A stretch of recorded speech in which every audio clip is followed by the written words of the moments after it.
അന്താരാഷ്ട്ര നാടകം തങ്ങൾ ലോക മധ്യസ്ഥരാകാൻ പോകുന്നു എന്ന് കരുതി കോട്ടും സൂട്ടും ഒക്കെ ഇട്ട് ലഗേജും പാക്ക് ചെയ്ത് വിമാന ടിക്കറ്റും കയ്യിൽ പിടിച്ച് സ്വിറ്റ്സർലൻഡിലേക്ക് നോക്കിയിരുന്ന ഒരു രാജ്യം വൻ പ്രഖ്യാപനത്തിന് തൊട്ടു മുമ്പ് കേവലം 48 മണിക്കൂർ ബാക്കി നിൽക്കെ ആ രാജ്യത്തിന്റെ മുഖത്തേറ്റത് ചരിത്രത്തിലെ ഏറ്റവും വലിയ നയതന്ത്ര പ്രഹരമാണ്. അങ്ങ് ഫ്രാൻസിലെ സുപ്രധാനമായ വേഴ്സായ് കൊട്ടാരത്തിന്റെ അടച്ചിട്ട മുറിയിൽ അതീവ രഹസ്യമായി ഒരു ഒപ്പുവെക്കൽ നടന്നു. അറിഞ്ഞിരുന്നോ? അവിടെ ആ രാജ്യത്തിന്റെ വലിയ വലിയ സ്വപ്നങ്ങൾ ഒന്നടങ്കം തകർന്ന് തരിപ്പണമായി. ഇസ്ലാമാബാദിന്റെ നെഞ്ചിലേക്ക് അഥവാ പാകിസ്ഥാന്റെ നെഞ്ചിലേക്ക് ആഗോള ശക്തികൾ എറിഞ്ഞ ആ അപ്രതീക്ഷിത ബോംബ് എന്തായിരുന്നു? അതേസമയം ഇപ്പുറത്ത് ഇന്ത്യൻ പ്രധാനമന്ത്രി നരേന്ദ്രമോദിയെ ലോകത്തെ ഏറ്റവും ശക്തനായ നേതാവ് എന്ന് പരസ്യമായി പ്രശംസിക്കുമ്പോൾ അത് കേട്ട് ആ രാജ്യത്തിന്റെ തലവന്മാർക്ക് കുടിക്കാൻ വെള്ളം കിട്ടാത്ത അവസ്ഥയായി. എന്താണ് കഴിഞ്ഞ ദിവസം ആ കൊട്ടാരത്തിൽ സംഭവിച്ചത്? മാപ്രകളാരും ചർച്ച ചെയ്യാത്ത സുപ്രധാന വിഷയത്തെക്കുറിച്ചാണ് നമുക്കിത് പറയാനുള്ളത്.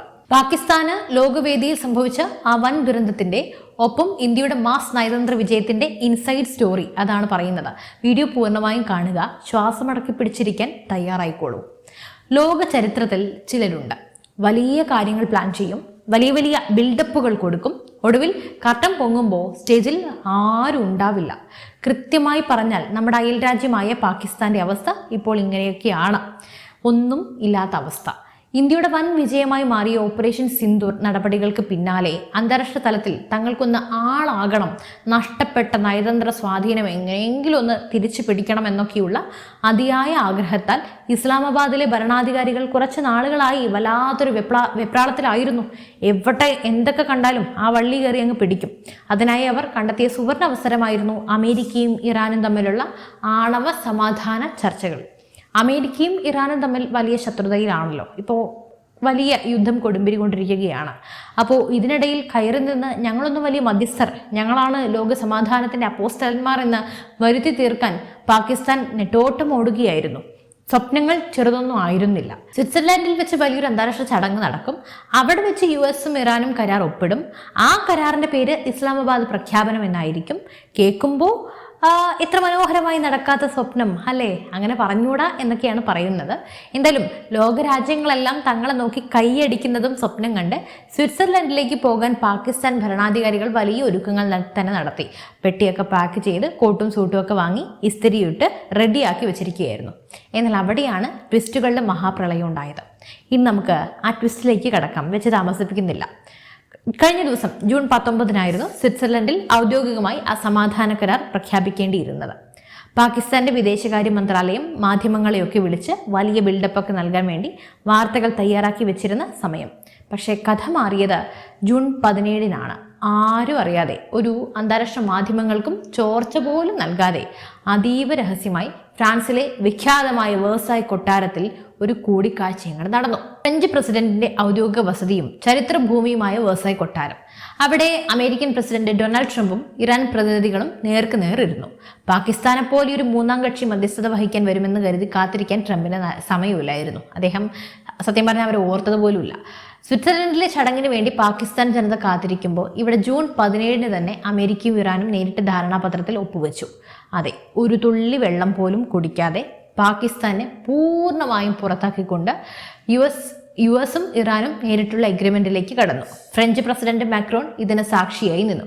ഇപ്പോൾ നിലവിൽ ഈ കരാറുമായി ബന്ധപ്പെട്ട് ഒട്ടേറെ സംശയങ്ങളും കൊള്ളക്കങ്ങളും നടക്കുന്നുണ്ട് എങ്കിൽ കൂടി ഇതാദ്യം നമ്മൾ അറിഞ്ഞിരിക്കണമല്ലോ.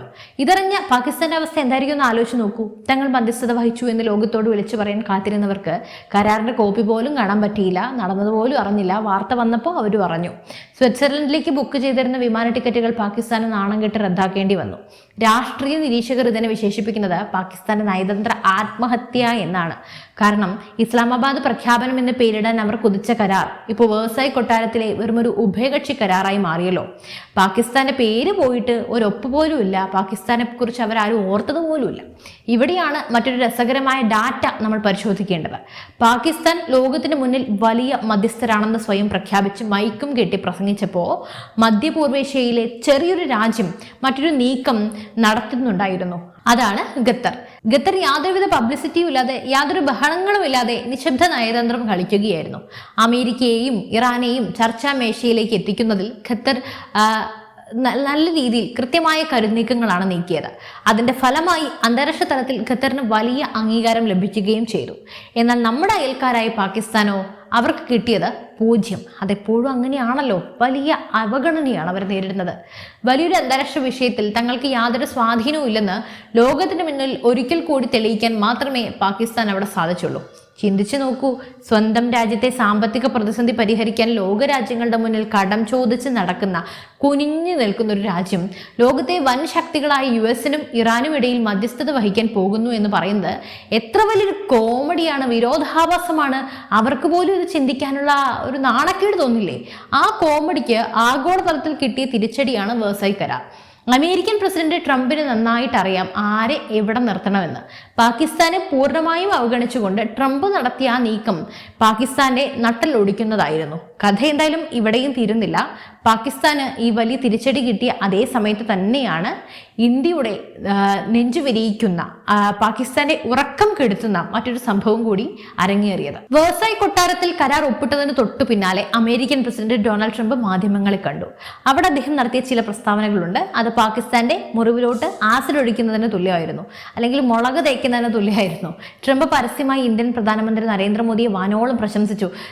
അതുമായി ബന്ധപ്പെട്ട് മുമ്പേ ഒരു വാർത്ത ചെയ്തതാണ്. കൂടാതെ അദ്ദേഹം അതിനപ്പുറം ചില കാര്യങ്ങൾ കൂടി പറഞ്ഞു. ഭാരതത്തെ ഒരു ആഗോള മഹാശക്തി എന്നാണ് ട്രംപ് വിശേഷിപ്പിച്ചത്. ഭാരതത്തിന്റെ വളർച്ചയും നയതന്ത്ര കരുത്തും ലോകത്തിന് മാതൃകയാണെന്ന് അദ്ദേഹം അടിവരയിട്ട് പറഞ്ഞു. അവിടെയും നിർത്തിയില്ല. പാകിസ്ഥാന്റെ നെഞ്ചിടിപ്പ് കൂട്ടിക്കൊണ്ട് അദ്ദേഹം ഒരു കാര്യം കൂടി വ്യക്തമാക്കി. ഭാവിയിൽ ഭാരതത്തിന് നേരെ എന്ത് സുരക്ഷാ വെല്ലുവിളികൾ ഉണ്ടായാലും അമേരിക്ക അവിടെ ഉണ്ടാകുമെന്ന്. സത്യം പറഞ്ഞാൽ നമുക്കിവിടെ അമേരിക്കയോട് ഉറപ്പോ അല്ലെങ്കിൽ അമേരിക്കയുടെ പിന്തുണയൊന്നും ആവശ്യമില്ല. എങ്കിൽ കൂടി ഒന്ന് ആലോചിച്ച് നോക്കൂ, പാകിസ്ഥാൻ ചൈനയുടെയും മറ്റു രാജ്യങ്ങളുടെയും കാല് പിടിച്ച് ഇന്ത്യക്കെതിരെ നീങ്ങാനായി നോക്കുമ്പോൾ ലോകത്തിലെ ഏറ്റവും വലിയ സൈനിക സാമ്പത്തിക ശക്തിയായി അമേരിക്ക നേരിട്ട് ഇങ്ങോട്ട് പറയുകയാണ്, ഞങ്ങൾ നിങ്ങൾക്കൊപ്പമുണ്ട്, ഏത് പ്രതിസന്ധി ഘട്ടത്തിലും ഉണ്ട്. അമേരിക്ക മാത്രമല്ല, ലോകത്തെ ഏത് വമ്പൻ രാജ്യങ്ങളും ഇന്ന് ഇന്ത്യക്കൊപ്പമാണ്. എന്നാൽ പാകിസ്ഥാന്റെ അവസ്ഥ എന്താണ്? ചവറ്റുകുട്ടയിലാണ് അവരുടെ സ്ഥാനം. കാരണം അവർ ഒരു വശത്ത് നാണം കിട്ടി നിൽക്കുമ്പോൾ ഇന്ത്യയെ ലോകത്തിന്റെ നെറുകയിൽ പ്രതിഷ്ഠിക്കുകയാണ് എല്ലാവരും ചേർന്ന്. അമേരിക്ക അടക്കം അതാണ് ചെയ്യുന്നത്. അതാണ് ഇവിടെ കാണാൻ സാധിക്കുന്നത്. നമ്മുടെ വിഷയം ഇന്നത്തെ ഈ ഒരു കരാറോ ഒന്നുമല്ല. സത്യം പറഞ്ഞാൽ ഇന്ത്യയുടെ ഇന്നത്തെ സ്ഥാനവും പാകിസ്ഥാന്റെ ഇവിടുത്തെ ഇന്നത്തെ സ്ഥാനവും അതാണ് നമ്മൾ ഇന്ന് ശരിക്കും പറഞ്ഞാൽ ചിന്തിക്കേണ്ടത്. ഇതിനെല്ലാം പുറമെ മിഡിൽ ഈസ്റ്റിലെ അഥവാ മധ്യേഷ്യയിലെ സമാധാന ശ്രമങ്ങളെ കുറിച്ച് സംസാരിച്ചപ്പോൾ ട്രംപ് പറഞ്ഞൊരു വാചകമുണ്ട്. അത് അന്താരാഷ്ട്ര രാഷ്ട്രീയത്തിൽ ഭാരതത്തിന്റെ സ്ഥാനം എത്രത്തോളം വലുതാണെന്ന് കാണിച്ചു തരുന്നതാണ്. അതുകൂടി പറയാം. അതായത് ട്രംപ് പറഞ്ഞത്, മധ്യേഷ്യയിലെ സമാധാന ശ്രമങ്ങളിൽ ഇന്ത്യയുടെ പങ്ക് എന്തായിരിക്കണമെന്ന് തീരുമാനിക്കേണ്ടത് ഇന്ത്യ മാത്രമാണ്. അതിലിടപെടാൻ മറ്റൊരു രാജ്യത്തിനും അവകാശമില്ല. ഇതിന്റെ അർത്ഥം എന്താണെന്ന് മനസ്സിലായോ? സാധാരണയായി വികസ്വര രാജ്യങ്ങളുടെ മേൽ അമേരിക്ക സ്വന്തം താല്പര്യങ്ങൾ അടിച്ചേൽപ്പിക്കാറുണ്ട്. എന്നാൽ ഇന്ത്യ ഇന്ന് അതിനെ നിന്ന് കൊടുക്കാറില്ല. അത് ട്രംപിന് അറിയാം. എങ്കിൽ കൂടി ട്രംപ് എടുത്തു പറയുകയാണ്, ഭാരതത്തിന്റെ കാര്യത്തിൽ അമേരിക്കയ്ക്ക് ആ ധാർഷ്ട്യം നടക്കില്ല. അത് ഭാരതം സ്വന്തം നിലപാടുകളിൽ ഉറച്ചു നിൽക്കുന്ന, സ്വന്തം വിദേശ നയം സ്വയം തീരുമാനിക്കുന്ന പരമാധികാര ശക്തിയാണെന്ന് അമേരിക്ക പോലും സമ്മതിച്ചു തന്നിരിക്കുന്നു. കാരണം ഇന്ത്യയെ ഇന്ന് അങ്ങനെ ആർക്കും വിലക്കെടുക്കാൻ സാധിക്കില്ല. ഇന്ത്യ പഴയ ഇന്ത്യയല്ല. ഇന്ത്യയുടെ ഓപ്പറേഷൻ സിന്ദൂർ പോലെയുള്ള ധീരമായ നയതന്ത്ര സൈനിക നീക്കങ്ങൾ ഭാരതത്തിന്റെ ഇമേജ് ആഗോളതലത്തിൽ അത്രത്തോളം ഉയർത്തി എന്നത് ഇതിലൂടെ വ്യക്തമാണ്. ഭാരതം ഇന്ന് വെറും ഒരു കാഴ്ചക്കാരനല്ല, മറിച്ച് ലോകകാര്യങ്ങൾ നിയന്ത്രിക്കുന്ന ഗ്ലോബൽ പ്ലെയർ ആണ്. നമ്മൾ ഇന്ന് കാര്യങ്ങൾ തീരുമാനിക്കും. പാകിസ്ഥാൻ ആകട്ടെ പിച്ചച്ചട്ടിയുമായി നടന്ന് നയതന്ത്രം കളിക്കാൻ നോക്കിയതിന്റെ ദുരന്ത ഫലവും അനുഭവിച്ചു. അമേരിക്കയും ഇറാനും തമ്മിലുള്ള കരാറിൽ ഒപ്പിടാൻ പോയിട്ട് ആ ചടങ്ങിലേക്ക് ഒരു ഗസ്റ്റായി പോലും, ആ ഒരു ഗസ്റ്റ് പാസ് പോലും പാകിസ്ഥാന് കൊടുക്കാൻ ട്രംപോ മാക്രോണോ ആരും തയ്യാറായിട്ടില്ല. അവർ ഓർത്തത് പോലുമില്ല. ഇതിലും വലിയൊരു നാണക്കേട് ഇനി ഒരു രാജ്യത്തിന് വരാനുണ്ടോ? ഇല്ല. അപ്പോൾ പാകിസ്ഥാന്റെ ഈ ഒരു നാണംകെട്ട അവസ്ഥയെക്കുറിച്ചും നമ്മുടെ ഭാരതത്തിന്റെ അഭിമാന മുന്നേറ്റത്തെക്കുറിച്ചും നിങ്ങളുടെ അഭിപ്രായം എന്താണ്? തീർച്ചയായും നിങ്ങളുടെ അഭിപ്രായങ്ങൾ താഴെ കമന്റ് ചെയ്യൂ. മറ്റു വിഷയമായി വീണ്ടും എത്തും വരെ നന്ദി.